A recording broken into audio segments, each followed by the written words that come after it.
Welcome to my YouTube channel study in Bengali. তো daily current অ্যাফেয়ার্সের ক্লাসে তোমাদেরকে স্বাগতম। আজকে আমরা 24শে ডিসেম্বর 2024-এর কারেন্ট অ্যাফেয়ার্স নিয়ে আলোচনা করব। তাহলে চলো শুরু করা যাক। ক্লাস শুরু হওয়ার প্রথমেই বলে রাখি যে কারেন্ট অ্যাফেয়ার্স কিন্তু আমাদের আপকামিং পরীক্ষাগুলোর জন্য খুবই ইম্পর্টেন্ট, আর কারেন্ট অ্যাফেয়ার্সে কিন্তু কোনোভাবেই ইগনোর করা যায় না। চাকরি পেতে গেলে কিন্তু কারেন্ট অ্যাফেয়ার্সকেও সমান গুরুত্ব সহকারে পড়তে হবে। তাহলে চলো শুরু করা যাক। আজকের প্রথম প্রশ্ন, সম্প্রতি ভারত এবং কোন দেশের মধ্যে হোপটেক অভ্যাস আয়োজিত হয়েছে? দেখো, তোমরা সকলেই জানো যে বিভিন্ন দেশের সঙ্গে কিন্তু বিভিন্ন দেশের যে বায়োল্যাটারাল অভ্যাসগুলো হয়ে থাকে, এগুলো কিন্তু সব যুদ্ধের অভ্যাস। অর্থাৎ যখন কোনো যুদ্ধ পরিস্থিতি হবে তখন মিত্র দেশগুলির সৈন্য যাতে একসাথে মিলেমিশে সেই যুদ্ধের মোকাবেলা করতে পারে, তার জন্য কিন্তু এই অভ্যাসগুলো আয়োজন করা হয়ে থাকে।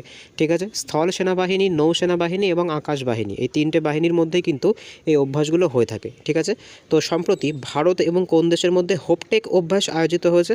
দেখো, এই যে হোপটেক অভ্যাস, এটা কিন্তু ভারত ও ভিয়েতনামের মধ্যে অনুষ্ঠিত হয়েছে। ঠিক আছে, হোপটেক অভ্যাস ভারত ও ভিয়েতনামের মধ্যে কিন্তু অনুষ্ঠিত হয়েছে। এই ভারত আর ভিয়েতনামের মধ্যে কিন্তু আর একটা অভ্যাসও হয়, যেটাকে কিন্তু বলে ভিনবেক্স।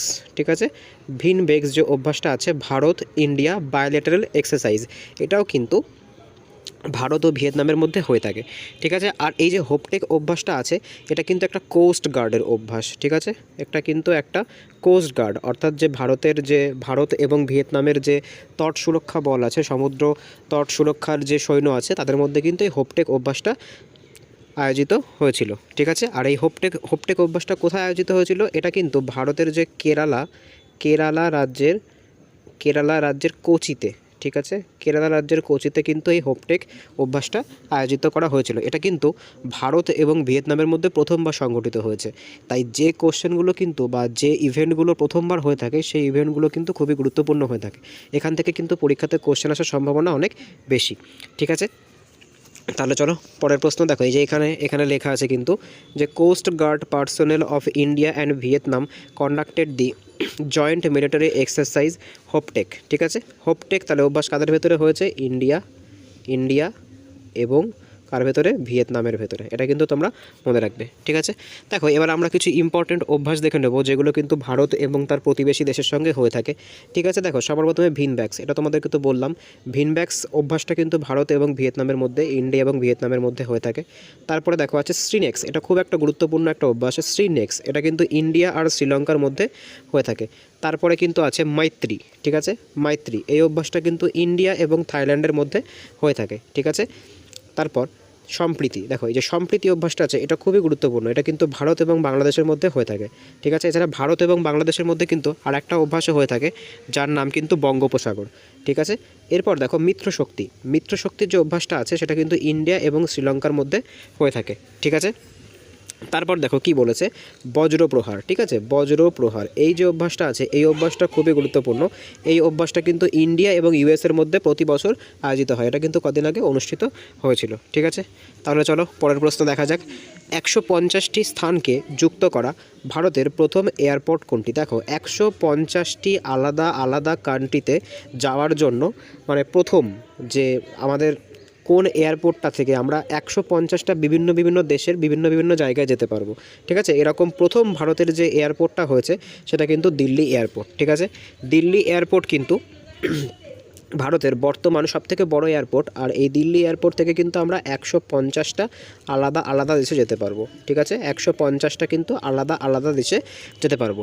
এই দিল্লি এয়ারপোর্টের নাম কি? এই দিল্লি এয়ারপোর্টের নাম কিন্তু ইন্দিরা গান্ধী। ঠিক আছে, ইন্দিরা গান্ধী ইন্টারন্যাশনাল এয়ারপোর্ট। ঠিক আছে, ইন্দিরা গান্ধী ইন্টারন্যাশনাল এয়ারপোর্ট কিন্তু দিল্লি যে এয়ারপোর্ট আছে তার নাম। ঠিক আছে, এই যে দেখো এখানে ছবিটা আছে, কি বলছে, Delhi airport becomes India's first to connect 150 destination, মানে 150টা দেশে আমরা যেতে পারবো। পৃথিবীর বিভিন্ন যে দেশগুলি আছে তার মধ্যে থেকে 150টা জায়গার মধ্যে কিন্তু আমরা যেতে পারবো, যাতায়াত করতে পারবো। এটা ভারতের সবথেকে বৃহত্তম। এবার দেখো আমরা কিছু এয়ারপোর্টের নাম জেনে নেবো, যে কিছু স্থানের এয়ারপোর্টের নাম, যেরকম নেতাজি সুভাষচন্দ্র বসু যে এয়ারপোর্ট আছে, এটা কিন্তু কলকাতা এয়ারপোর্টের নাম। ঠিক আছে, তারপর ছত্রপতি শিবাজি যে এয়ারপোর্টটা আছে, এটা কিন্তু মুম্বাই এয়ারপোর্টের নাম। ঠিক আছে, তারপর লাল বাহাদুর শাস্ত্রী ইন্টারন্যাশনাল এয়ারপোর্ট যেটা আছে এটা কিন্তু বেনারসে আছে, ঠিক আছে, লাল বাহাদুর শাস্ত্রী ইন্টারন্যাশনাল এয়ারপোর্ট।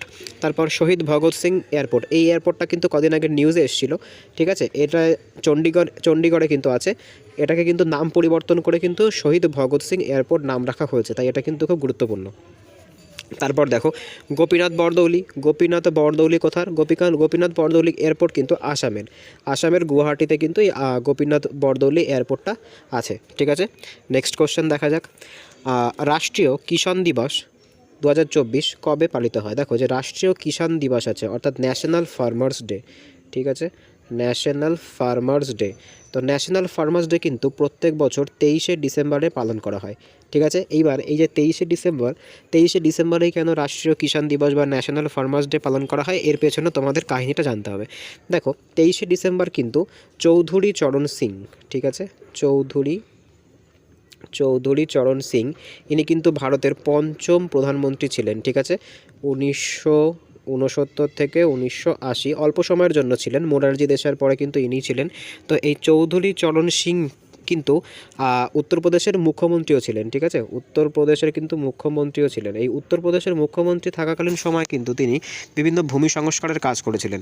সেই কারণের জন্য কিন্তু এনার জন্মদিনকে স্মরণীয় করে রাখার জন্য প্রত্যেক বছর 23শে ডিসেম্বর কিন্তু কিষাণ দিবস বা ন্যাশনাল ফার্মার্স ডে পালন করা হয়ে থাকে, ঠিক আছে। দেখো কি বলেছে এখানে একটা এক্সট্রা ফ্যাক্ট, কিষাণ নেতা চৌধুরী চরণ সিংয়ের জন্মদিন উপলক্ষে সারা ভারতব্যাপী কিষাণ দিবস পালিত হয়ে থাকে। 2024 সালে এনাকে ভারতরত্ন উপাধি দেওয়া হয়েছে। আর এই চৌধুরী চরণ সিং নামটা কিন্তু এই বছর বা সামনের 2025-এ যে পরীক্ষাগুলো আসছে সেই 25-এর পরীক্ষাগুলোর জন্য খুবই গুরুত্বপূর্ণ, তার কারণ এই চৌধুরী চরণ সিংকে কিন্তু এই বছর ভারতরত্ন উপাধি দেওয়া হয়েছে, একদম নোট করে রাখবে, ভারতরত্ন উপাধি কিন্তু এই চৌধুরী চরণ সিংকে দেওয়া হয়েছে। তাই এই চৌধুরী চরণ সিং রিলেটেড কোশ্চেন কিন্তু পরীক্ষার জন্য খুবই গুরুত্বপূর্ণ, ঠিক আছে, এটা কিন্তু তোমরা মনে রাখবে।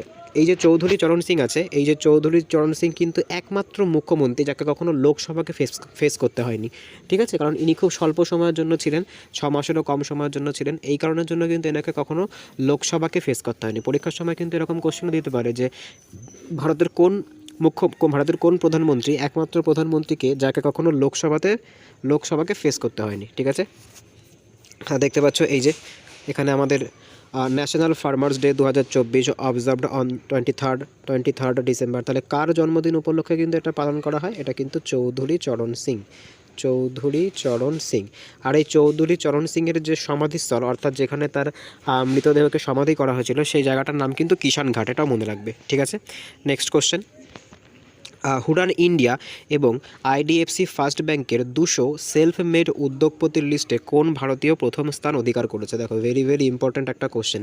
এই র্যাঙ্ক সংক্রান্ত যে কোশ্চেনগুলো আছে সেগুলো কিন্তু পরীক্ষাতে এখনকার দিনে বেশি আসে, ঠিক আছে। কি বলছে? হুডান ইন্ডিয়া ও আইডিএফসি ফার্স্ট ব্যাংকের 200 সেলফ মেড এন্টারপ্রেনার মানে উদ্যোগপতিদের লিস্টে কোন ভারতীয় সর্বপ্রথম স্থান করেছে? তো এখানে কিন্তু একটা কথা লেখা আছে সেলফ মেড উদ্যোগপতি বা সেলফ মেড এন্টারপ্রেনার, এর মানে কিন্তু কোনো একজন ব্যক্তি, কোনো একজন উদ্যোগপতি যিনি কিন্তু নিজের প্রচেষ্টায় নিজের সাম্রাজ্য তৈরি করেছেন, অর্থাৎ নিজের প্রচেষ্টায় কিন্তু তিনি এন্টারপ্রেনার হয়েছে। আমরা যদি মুকেশ আম্বানিকে দেখি, মুকেশ আম্বানি কিন্তু নিজের প্রচেষ্টায় হয়নি, কারণ মুকেশ আম্বানির বাবা ধীরুভাই আম্বানি কিন্তু তাদের জন্য সেই স্পটটা তৈরি করে দিয়ে গেছিলেন। ঠিক সেরকম করে এখানে কিন্তু বলেছে সেলফ মেড, অর্থাৎ যারা নিজেদের উদ্যোগে কিন্তু উদ্যোগপতি হয়েছেন। তো এর সঠিক উত্তর কী হয়ে যাবে? দেখো অপশানগুলো দেখে নাও, ব্যাক টু ব্যাক 4টে অপশান এখানে আছে, দীপেন্দর গোয়েল, মুকেশ আম্বানি, রাধাকৃষ্ণন দামানি এবং গৌতম আদানি। তো এর সঠিক উত্তর কিন্তু হয়ে যাবে রাধাকৃষ্ণন দামানি, ঠিক আছে, রাধাকৃষ্ণন দামানি কিন্তু এর সঠিক উত্তর হয়ে যাবে। ইনি কিন্তু যে ডিমার্ট কোম্পানি আছে, বিভিন্ন শপিং মলে গেলে তোমরা দেখতে পাবে যে এই যে ডিমার্ট ব্র্যান্ড আছে, এই ডিমার্ট ব্র্যান্ডের কিন্তু ইনি ফাউন্ডার, ঠিক আছে। আর ইনি কিন্তু যে হুডান ইন্ডিয়ার যে 200 সেলফ মেড যে এন্টারপ্রেনারের যে লিস্টটা আছে এখানে কিন্তু এই রাধাকৃষ্ণন দামানি প্রথম স্থান অধিকার করেছে, ঠিক আছে। দ্বিতীয় স্থান কে অধিকার করেছে? দেখো অনেক সময় কিন্তু পরীক্ষাতে দ্বিতীয় স্থানও দিতে পারে, দ্বিতীয় স্থান কিন্তু অধিকার করেছে দীপেন্দর গোয়েল, ঠিক আছে। আর এই দীপেন্দর কিন্তু জোম্যাটো কোম্পানি, ঠিক আছে, তোমরা সকলেই চেনো জোম্যাটো কোম্পানির কিন্তু ফাউন্ডার, ঠিক আছে। আর এখানে মুকেশ আম্বানির, গৌতম আদানির কথা তোমাদেরকে বললাম না, তোমরা সকলেই জানো এনাদের সম্পর্কে, ঠিক আছে। এই যে এখানে দেখো একটা এক্সট্রা ফ্যাক্ট বলে দেওয়া আছে, এই যে রাধাকৃষ্ণন, তোমাদেরকে এটা বলে দিলাম, রাধাকৃষ্ণন দামানি যে ডিমার্ট আছে, ঠিক আছে, সেই ডিমার্টের ফাউন্ডার। নেক্সট কোশ্চেন, গ্লোবাল ডেস্টিনেশন 2025-এ ভারতের কোন রাজ্য স্থান পেয়েছে? ভেরি ভেরি ইম্পর্ট্যান্ট কোশ্চেন, পরীক্ষার জন্য খুব ইম্পর্ট্যান্ট একটা কোশ্চেন, পাশে স্টার মার্ক 100% কোনো না কোনো পরীক্ষাতে এটা আসবেই আসবে। দেখো খুব ইম্পর্ট্যান্ট একটা কোশ্চেন, ভালো করে এর ফ্যাক্টটা শুনবে। গ্লোবাল ডেস্টিনেশন 2025, ঠিক আছে, গো টু গ্লোবাল ডেস্টিনেশন 2025, এটা হচ্ছে আমেরিকার যে ওয়াল স্ট্রিট আছে, ঠিক আছে, ওয়াল স্ট্রিটের যে অর্গানাইজেশনটা আছে, ওয়াল স্ট্রিটে একটা অর্গানাইজেশন আছে ওয়াল স্ট্রিট অর্গানাইজেশন বলে, সেখানে কিন্তু বিশ্বব্যাপী যে জায়গাগুলোতে আগামী বছর অর্থাৎ 2025-এ মানুষজন বেশি যেতে পারে তার কিন্তু একটা এরা অ্যাজামশান তৈরি করেছে, ঠিক আছে। সেই অ্যাজামশানের বেসিসেই কিন্তু এরা একটা জায়গা ভারতের ভেতরে, ভারতের একটা রাজ্যকে এরা বলেছে যে সবথেকে বেশি লোক পৃথিবীর বিভিন্ন জায়গা থেকে দেখতে ওই রাজ্যতে আসবে, ঠিক আছে। তো গ্লোবাল ডেস্টিনেশন 2025-এ ভারতের কোন রাজ্য স্থান পেয়েছে? দেখো অপশানগুলো দেখে নাও, বিহার, মধ্যপ্রদেশ, উত্তরপ্রদেশ এবং পশ্চিমবঙ্গ। তো এর সঠিক উত্তর হয়ে যাবে কিন্তু মধ্যপ্রদেশ, ঠিক আছে। যে গ্লোবাল ডেস্টিনেশন 2025-এ কিন্তু মধ্যপ্রদেশ জায়গা পেয়েছে, অর্থাৎ ভারত থেকে একমাত্র একটা রাজ্যই জায়গা পেয়েছে, সেটা কিন্তু মধ্যপ্রদেশ। কেন এই মধ্যপ্রদেশ জায়গা পেয়েছে? দেখো মধ্যপ্রদেশে কিন্তু ঘোরার জন্য, এই যে তোমাদেরকে এখানে বলা হয়েছে যে wall street journal includes Madhya Pradesh in the list of go to global destination 2025, ঠিক আছে। দেখো এখানে কেনই মধ্যপ্রদেশকে শুধু যুক্ত করেছে, অন্য কোনো জায়গাকে কেন যুক্ত করেনি? তো এর যে সঠিক উত্তর সেটা কিন্তু এইভাবে হয়ে যাবে যে মধ্যপ্রদেশে কিন্তু বিভিন্ন 3টে ইউনেস্কো ওয়ার্ল্ড হেরিটেজ সাইট আছে। কটা আছে? 3টে কিন্তু ওয়ার্ল্ড হেরিটেজ সাইট আছে, যেরকম খাজুরাহের মন্দির, ভীমবেটকা গুহা এবং সাঁচি স্তূপ, এই 3টে কিন্তু ওয়ার্ল্ড হেরিটেজ সাইট আছে। এছাড়াও কিন্তু বিভিন্ন রকম ঘুরতে যাওয়ার জায়গা, যেমন পেঞ্চ, ঠিক আছে, যেমন যে পেঞ্চ রাষ্ট্রীয় উদ্যান, যেখানে কিন্তু জাঙ্গল বুক এই যে স্টোরিটা আছে এর যে কাস্টিং হয়েছিল, ঠিক আছে। তো এখানে কিন্তু দেখার জন্য অনেক জিনিস আছে, তার জন্য যে ওয়াল স্ট্রিট জার্নাল, এই যে ওয়াল স্ট্রিট জার্নাল কিন্তু মধ্যপ্রদেশকে গ্লোবাল ডেস্টিনেশন 2025 ভারতের মধ্যে থেকে কিন্তু মধ্যপ্রদেশকে চুজ করেছে, ঠিক আছে। এটা কিন্তু একটা ইম্পর্ট্যান্ট কোশ্চেন। নেক্সট কোশ্চেন দেখে নাও, সুরক্ষা মন্ত্রণালয় কার সাথে 7,800 কোটি টাকার K9 বজ্রতোপ, এই লাইনটা মনে রাখবে, K9 বজ্রতোপ, ঠিক আছে, K9, এক মিনিট, K9 বজ্রতোপ, ঠিক আছে, এটা কিন্তু একটা সামরিক অস্ত্র, ঠিক আছে। যে K9 বজ্রতোপ আছে, এই K9 বজ্রতোপ কেনার এগ্রিমেন্ট করেছে। তো K9 বজ্রতোপ কেনার জন্য সুরক্ষা মন্ত্রণালয় কিন্তু 7,800 কোটি টাকার একটা এগ্রিমেন্ট করেছে লারসেন অ্যান্ড টাবরো কোম্পানির সাথে, যেটাকে কিন্তু আমরা L&T বলে থাকি, ঠিক আছে। এই যে লারসেন অ্যান্ড টাবরো কোম্পানির সাথে কিন্তু সুরক্ষা মন্ত্রণালয় 7,800 কোটি টাকার একটা ডিল করেছে যে K9 বজ্রতোপ, ঠিক আছে, K9 বজ্রতোপ এই সামরিক অস্ত্রটা কেনার জন্য, ঠিক আছে, K9 বজ্রতোপ, মনে রাখবে এটা। তো আমাদের সঠিক উত্তর কী হয়ে যাবে? সঠিক উত্তর কিন্তু হয়ে যাবে লারসেন অ্যান্ড টাবরো, ঠিক আছে, লারসেন অ্যান্ড টাবরো কিন্তু আমাদের সঠিক উত্তর হয়ে যাবে। এইবার এখানে দেখো, এখানে কিন্তু একটা অপশান আছে হিন্দুস্তান অ্যারোনটিক্যাল লিমিটেড, যেটাকে বলা হয়ে থাকে HAL। এই HAL কিন্তু সম্প্রতি নিউজে ছিল, ঠিক আছে। এই HAL কিন্তু বা হিন্দুস্তান অ্যারোনটিক লিমিটেড কিন্তু ভারতের 14তম মহারত্ন কোম্পানি, মনে রাখবে, এটা ভীষণ ইম্পর্ট্যান্ট একটা কোশ্চেন। ভারতের 14তম মহারত্ন কোম্পানি কিন্তু হিন্দুস্তান অ্যারোনটিক্যাল লিমিটেড, ঠিক আছে। নেক্সট কোশ্চেন, 2025 সালের খো ওয়ার্ল্ড কাপ চ্যাম্পিয়নশিপ কোথায় অনুষ্ঠিত হবে? Very very important question for upcoming examination, 100% এখান থেকে কোশ্চেন আসবে, একদম গ্যারান্টি, ঠিক আছে। 2025 সালের খো ওয়ার্ল্ড চ্যাম্পিয়নশিপ কোথায় অনুষ্ঠিত হবে? ঠিক আছে, 2025 সালে। দেখো সবার প্রথম তোমাদের খো খেলা সম্পর্কে বলে রাখি, খো খেলায় কিন্তু 9 জন থাকে, ঠিক আছে, এরকম করে তোমরা মনে রাখতে পারো, খো নো, ঠিক আছে, সেখান থেকে 9। তো খো খেলায় কিন্তু মোট 9 জন থাকে, ঠিক আছে। তো ওয়ার্ল্ড কাপ, খো ওয়ার্ল্ড কাপ কিন্তু ভারতে অনুষ্ঠিত হবে, এই কারণের জন্যই বললাম যে এই কোশ্চেনটা পরীক্ষাতে আসার সম্ভাবনা কিন্তু অনেক বেশি। ভারতে কিন্তু এই যে খো ওয়ার্ল্ড চ্যাম্পিয়নশিপ অনুষ্ঠিত হবে, ঠিক আছে। তাও ভারতের কোথায় হবে? এটা কিন্তু দিল্লির যে ইনডোর স্টেডিয়াম আছে সেখানে কিন্তু হবে, ঠিক আছে। এইবার তোমাদের এখানে একটা ফ্যাক্ট মনে রাখতে হবে, এই যে খো ওয়ার্ল্ড চ্যাম্পিয়নশিপ আছে এর যে ব্র্যান্ড অ্যাম্বাসেডর কাকে করা হয়েছে, ঠিক আছে, এর যে ব্র্যান্ড অ্যাম্বাসেডর, এখন কিন্তু পরীক্ষাতে ব্র্যান্ড অ্যাম্বাসেডর থেকে প্রচুর কোশ্চেন দেয়। তো এই যে খোর যে ব্র্যান্ড অ্যাম্বাসেডর করা হয়েছে তিনি কিন্তু সালমান খান, ঠিক আছে, খুব গুরুত্বপূর্ণ একটা নাম, তোমরা সকলেই চেনো, ঠিক আছে। সালমান খানকে কিন্তু এই যে খোর ব্র্যান্ড অ্যাম্বাসেডর করা হয়েছে, খো ওয়ার্ল্ড কাপের জন্য ব্র্যান্ড অ্যাম্বাসেডর কিন্তু সালমান খানকে করা হয়েছে, মনে রাখবে এই ফ্যাক্টটা। নেক্সট কোশ্চেন, সম্প্রতি প্রয়াত স্যাম বেনেগাল, খুব ইম্পর্ট্যান্ট একটা নাম, স্যাম বেনেগাল কিসের সাথে সম্পর্কযুক্ত? দেখো স্যাম বেনেগাল কিসের সাথে সম্পর্কযুক্ত? স্যাম বেনেগাল কিন্তু একজন চলচ্চিত্র নির্মাতা, ঠিক আছে, অর্থাৎ ইনি কিন্তু একজন ফিল্ম প্রডিউসার, ঠিক আছে, ফিল্ম প্রডিউসার। ইনি কিন্তু অনেক যে জনপ্রিয় সিনেমা যেমন অঙ্কুর, ঠিক আছে, যেমন অঙ্কুর কিন্তু তার ফার্স্ট সিনেমা। এই যে সিনেমা জগতে কিন্তু ইনি একজন গুরুত্বপূর্ণ নাম। ইনি কিন্তু সম্প্রতি 90 বছর বয়সে মারা গেছেন, ঠিক আছে, মাত্র 90 বছর বয়সে কিন্তু এই স্যাম বেনেগাল মারা গেছেন। তো এই যে স্যাম বেনেগাল সম্পর্কে তোমাদেরকে একটা ইম্পর্ট্যান্ট ফ্যাক্ট বলে রাখি, এই যে স্যাম বেনেগাল কিন্তু 1976 সালে পদ্মশ্রী সম্মান পেয়েছিলেন। দেখো যে সমস্ত ইম্পর্টেন্ট বা যে সমস্ত ফেমাস ব্যক্তিরা মারা যায় তারা কোন সালে কোন পুরস্কার পেয়েছে, স্পেশালি পদ্ম পুরস্কার, সেখান থেকে কিন্তু পরীক্ষায় ইদানিং কোশ্চেন দিচ্ছে। যেরকম কদিন আগে তোমরা সকলে জানো যে জাকির হোসেন একজন তবলাবাদক। জাকির হোসেন এই কদিন আগে সম্প্রতি মারা গেলেন। জাকির হোসেন কবে পদ্মশ্রী, কবে হচ্ছে পদ্মভূষণ, আর কবে হচ্ছে তোমার পদ্মবিভূষণ পেয়েছে, এখান থেকে কিন্তু পরীক্ষাতে কোশ্চেন আসার সম্ভাবনা অনেক বেশি, ঠিক আছে। তো দেখো আমি এখানে কি বলতে চেয়েছি, এই যে এখানে স্যাম বেনেগালের ছবি কিন্তু এখানে দেওয়া আছে, ঠিক আছে, ডাইরেক্টর, ইনি একজন ফিল্ম প্রডিউসার এবং ডাইরেক্টর, ঠিক আছে। তো ইনি কিন্তু সম্প্রতি মারা গেছেন। এইবার দেখো তোমাদেরকে যেটা বললাম যে জাকির হোসেন সম্পর্কে তোমাদের যে 3টে অ্যাওয়ার্ড বললাম ওটা আমি তোমাদেরকে লিখিয়ে দিই। দেখো সবার প্রথমে কি আছে, সবার প্রথমে আছে পদ্মশ্রী। দেখো এটা কিন্তু জাকির হোসেন সম্পর্কে বলছি, ঠিক আছে, জাকির হোসেন। দেখো জাকির হোসেন কিন্তু পদ্মশ্রী পেয়েছিলেন 1988 সালে, এটা মনে রাখবে। 1988 সালে কিন্তু তিনি পদ্মশ্রী পেয়েছিলেন, ঠিক আছে।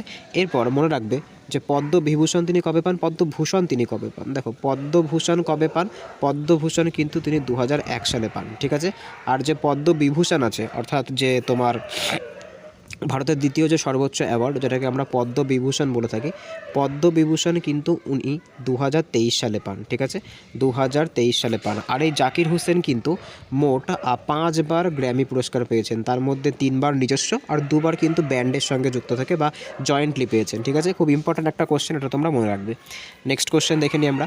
ভারত সরকার স্মাইল যোজনা, ঠিক আছে, স্মাইল যোজনার দরুন কার কাছ থেকে 350 কোটি টাকা ঋণের এগ্রিমেন্ট করেছে? দেখো ভারত সরকার ইদানিং বিভিন্ন যে স্কিমগুলো আছে সেই বিভিন্ন স্কিমগুলোর জন্য কিন্তু যে আমাদের ইন্টারন্যাশনাল যে অর্গানাইজেশনগুলো আছে, যেরকম Asian development bank, new development bank, world bank, এগুলো থেকে কিন্তু লোন নিচ্ছে, ঠিক আছে।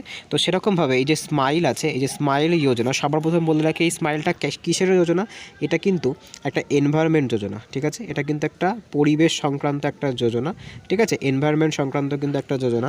তো এই এনভায়রনমেন্ট সংক্রান্ত যোজনা স্মাইলের জন্য কিন্তু কার কাছ থেকে ভারত সরকার লোন নিয়েছে? দেখো ব্যাক টু ব্যাক 4টে অপশান এখানে আছে। এশিয়ান ডেভেলপমেন্ট ব্যাংক, যেটাকে আমরা এডিবি বলে থাকি, ঠিক আছে, তারপর আছে নিউ ডেভেলপমেন্ট ব্যাংক, যাকে আমরা এনডিবি বলে থাকি, ওয়ার্ল্ড ব্যাংক আর কিন্তু আইএমএফ, ঠিক আছে।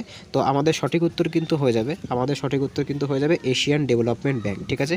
এশিয়ান ডেভেলপমেন্ট ব্যাংক থেকে কিন্তু ভারত সরকার কিন্তু এশিয়ান ডেভেলপমেন্ট ব্যাংক থেকে তা প্রায় 350 কোটি টাকার কিন্তু একটা লোন নিচ্ছে এশিয়ান ডেভেলপমেন্ট ব্যাংকের থেকে, ঠিক আছে, মনে রাখবে এই ফ্যাক্টটা।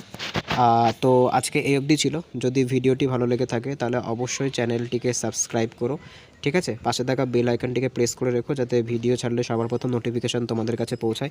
দেখো তোমাদের জন্য কিন্তু তোমাদের এই পিডিএফের জন্য কিন্তু একটা টেলিগ্রাম চ্যানেল খোলা হয়েছে, ঠিক আছে, স্টাডি ইন বেঙ্গলি অফিসিয়াল বলে, বা তোমাদের জন্য আমি এই টেলিগ্রাম লিঙ্কের যে লিঙ্কটা কিন্তু ডেসক্রিপশনে দিয়ে দেবো, ঠিক আছে। তোমরা চাইলে ওখান থেকে টেলিগ্রাম গ্রুপেও জয়েন হয়ে যেতে পারো। এছাড়া তোমাদের কাছে একটা রিকোয়েস্ট থাকবে, যদি ভিডিওটি ভালো লেগে থাকে তাহলে অবশ্যই ভিডিওটিকে একটি লাইক করো, কমেন্ট করে জানিও ভিডিওটি কেমন হয়েছে, ঠিক আছে। তাহলে চলো দেখা হচ্ছে পরের ভিডিওতে, বাই।